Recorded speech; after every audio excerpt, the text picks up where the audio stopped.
Junior సమంతగా ఆశూ రెడ్డికి టాలీవుడ్లో మంచి గుర్తింపు ఉంది. టిక్ టాక్ వీడియోలు, డబ్ స్మాష్ వీడియోలతో బాగా ఫేమస్ అయిన ఈ బ్యూటీ మొదట బుల్లితెరపై అడుగు పెట్టింది. బిగ్ బాస్ రియాలిటీ షోతో సహా పలు టీవీ షోస్, ప్రోగ్రామ్స్ లోనూ సందడి చేసింది. కొన్ని సినిమాల్లోనూ హీరోయిన్గా, క్యారెక్టర్ ఆర్టిస్టుగా నటించి మెప్పించింది.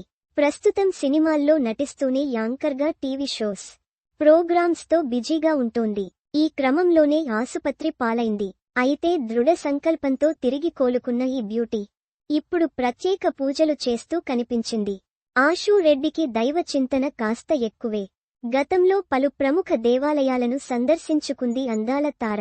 తాజాగా అస్సాంలోని ప్రముఖ కామాఖ్య ఆలయాన్ని దర్శించుకుంది ఆశూ. అక్కడ ప్రముఖ జ్యోతిష్యుడు వేణుస్వామితో కలిసి ప్రత్యేక పూజలు చేసింది. అంతేకాదు ఇందుకు సంబంధించిన వీడియోలు, ఫోటోలను తన సోషల్ మీడియాలో షేర్ చేసింది. దీంతో ఈ విషయానికి కాస్త బయటికి వచ్చి నెట్టింట తెగ వైరల్ అవుతోంది. ఇప్పుడే కాదు గతంలోనూ వేణుస్వామితో కలిసి పలు ప్రత్యేక పూజలు నిర్వహించింది ఆశూ రెడ్డి. ఈ క్రమంలోనే ఈసారి ప్రముఖ కామాఖ్య ఆలయంలో వేణుస్వామితో ప్రత్యేక పూజలు చేయించుకుంది ఆ బ్యూటీ.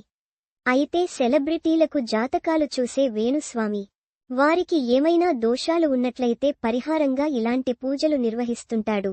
ఇప్పుడు ఆశూ రెడ్డితో కలిసి అలాంటి పూజలే చేయించాడా అని కొంతమంది అభిప్రాయపడుతున్నారు.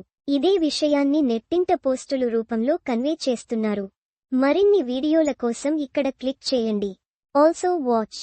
గుడ్ న్యూస్ చెప్పిన కమెడియన్ విజయశాంతి ఎవరో కాదు, రియల్ లైఫ్లో బాలయ్యకు కోడలు అవుతుంది. దిలావర్ సింగ్ భార్యను నేను కాదు మొర్రో అంటే వినరే. మహేష్ కోసం పోటీ పడుతున్న ముగ్గురు స్టార్ డైరెక్టర్స్ సినిమా కొట్టింది, కార్ పట్టుకెళ్లింది. ఆకాంక్ష సింగ్ ఆగట్లేదుగా.